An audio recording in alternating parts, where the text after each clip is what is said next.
Yo, what's going on, guys? And today I wanted to talk about this news coming from Australia. We're talking Pacers basketball. They're exploring potential front court depth.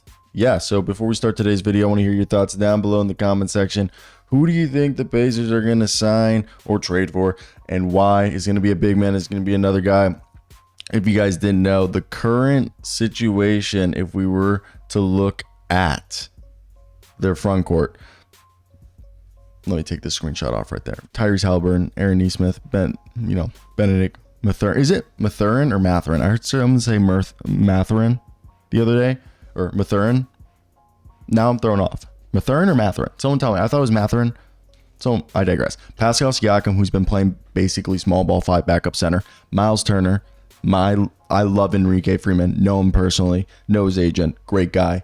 And then obviously TJ McConnell, Ben Shepherd, Obi Toppin, Darius Walker, and then James Johnson's kind of just like a mentor there. Obviously, two popped Achilles and Wiseman, Isaiah Jackson. I want to know what's going on with the training staff. Andrew Nembhard's still out. We got Johnny Furphy, Tristan Newton, Quentin Jackson, guys who don't play those positions. So I digress. Let's get right into today's video and talk about it. Like and subscribe. Let me hear your thoughts. Now, the Indiana Pacers have found themselves in a precarious position, following significant injuries that have impacted their front court depth. According to Shams Charania of ESPN, the Pacers are exploring the market to add reinforcements after losing James Wiseman and Isaiah Jackson to torn Achilles injuries. These setbacks have left the team thin at the center position, with only Myles Turner remaining as their primary option. The team's current record stands at 2-4. I want to make sure that's right. Are they still there, 2-4? I feel like they're not. So now I feel dumb, but yeah, 2-4 still. And I think the team is starting to turn it around, but their struggles has really been on the defensive end. I feel like the last game they looked better, but we all knew it was kind of a little bit of a shaking off the rust to start. However, the Pacers roster depth has taken a notable hit. Behind Turner, the team has Obi Toppin, a natural power forward who has previously shown success in smaller lineups, but is not ideally suited for a sustained center role. As well, the same thing with Pascal Siakam, even though in the Pascal Siakam center minutes, hey, it's been kind of nice. I've enjoyed it. I don't know about you guys. Besides that, you got rookie Enrique Freeman, a standout rebounder from Akron University with a 7-foot plus wingspan, about like 7'2", who led the nation last year in college as the best rebounder, who is an option. However, Freeman is currently on a 2-way contract, so he's limited to 45 games, and then they would have to convert him. And he is 6'7", which is undersized, but he kind of could be a, Swiss Army knife for them. But under a coach like Rick Carlisle, he's not going to see much minutes due to the fact Rick Carlisle doesn't like playing rookies. While Freeman's energy and potential are intriguing, relying on him as a backup center poses risk, especially for a team trying to stay competitive and be a contender in the Eastern Conference. The Pacers' issues extend beyond personnel. The defensive structure under Rick Carlisle, once known for clear role definitions, has seen some inconsistencies.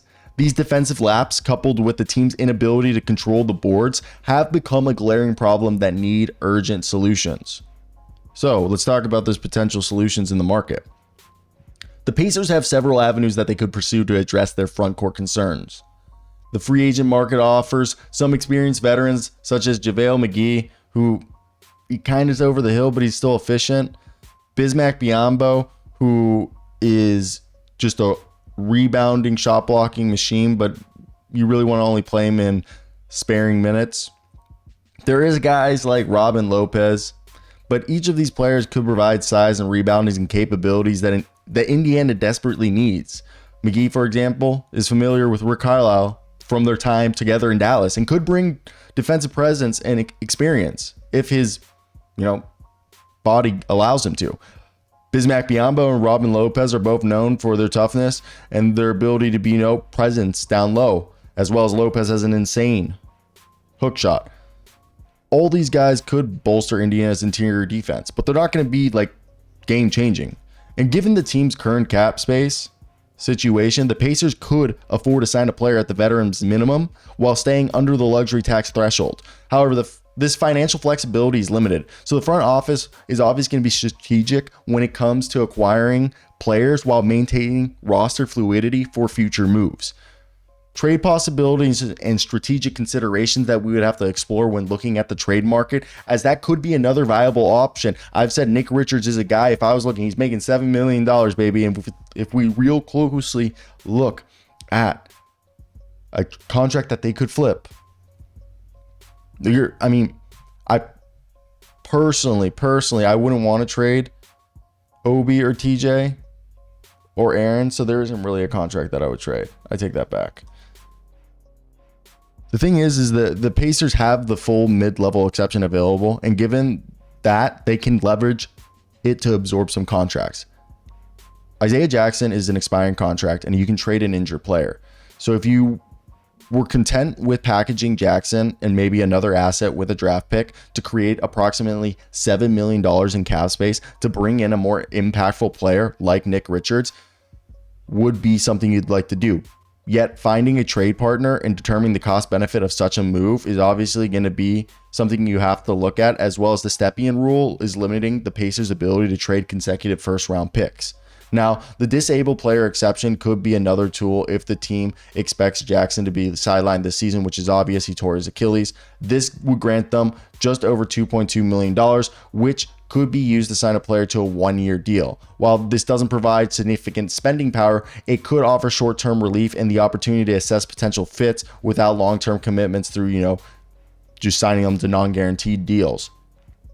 Now, look, the bigger picture is the Pacers' early season struggles highlight the need for their key players, Tyrese Haliburton, Pascal Siakam, and Myles Turner, to perform at their best. While I think Pascal Siakam has delivered decent performances, Haliburton and Myles Turner have yet to recapture the form that made them an effective trio into the end of last season. Once this trio's ability to synchronize on both ends of the floor is going to allow this team to stabilize the team's performance and allow the depth to readjust as they make roster adjustments.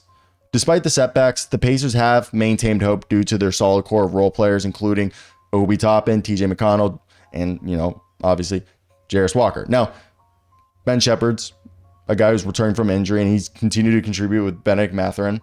And those are two guys who are off it. And Mathurin's been playing great. However, the season progresses, the depth will remain a pressing concern, especially if injuries or foul trouble affect Myles Turner or Pascal Siakam.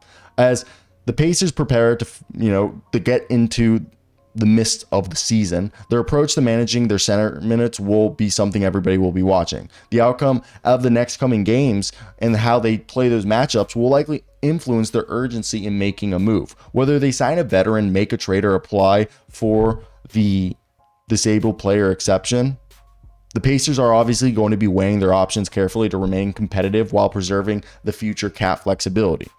So when you look at this in conclusion, the Pacers front office, who's led by Kevin Pritchard, is going to obviously act swiftly to prevent their season from slipping away. While short-term solutions might plug immediate gaps, a long-term strategy is going to probably look at, hey, we thought James Wiseman or Isaiah Jackson were going to be long-term centers. Now both have popped Achilles. We don't know. That's almost a year and a half, 2 years. Maybe it could be a year. We don't know how they're going to come back. That's a big risk. With only Myles Turner as the true available center, the team is obviously actively exploring options to fortify their roster and mitigate the impact of those two players not being on their team.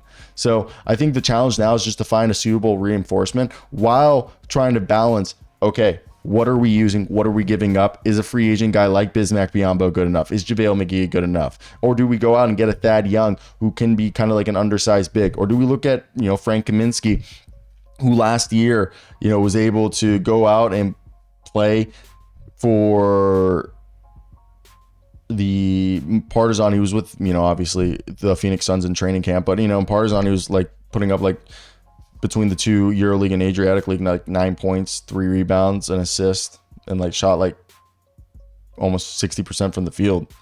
Now I know some people are going to be like, oh, the Pacers could look at Moses Brown or Jahlil Okafor or Charles Bediako or Dimitrios Skapenstev, Olivier Sarr, Iwaji, Tony Bradley. These are all possible candidates for them.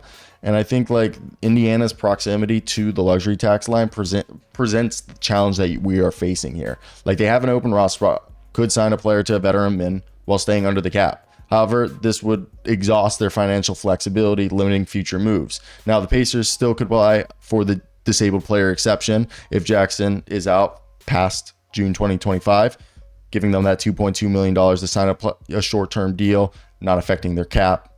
Obviously, we have 70 plus games, over 75 games left to figure this out. And the center rotation that now heavily relies on Myles Turner and Pascal Siakam and Enrique Freeman, they're going to have to move quickly, try to figure this out, because the team's performances in the next coming games is going to dictate what they do.